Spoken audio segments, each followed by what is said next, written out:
Ang totoo, wala tayong dinala sa mundong ito, at wala rin tayong madadala pag alis dito. Kaya kung mayroon na tayong pagkain at pananamit, dapat na tayong makontento. Ang mga taong naghahangad yumaman ay nahuhulog sa tukso, sa isang bitag ng mapanira at walang kabuluhang mga hangarin na nagdadala sa kanila sa kapahamakan. Sapagkat ang pag-ibig sa salapi ang siyang ugat ng lahat ng kasamaan. Ang sobrang paghahangad ng salapi ang nagtulak sa iba na tumalikod sa pananampalataya at nagdulot ng maraming paghihinagpis sa buhay nila. Ngunit ikaw bilang lingkod ng Diyos, iwasan mo ang mga bagay na iyan.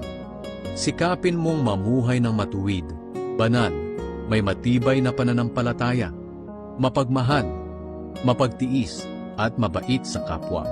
Ipaglaban mong mabuti ang pananampalataya. Panghawakan mong mabuti ang buhay na walang hanggan.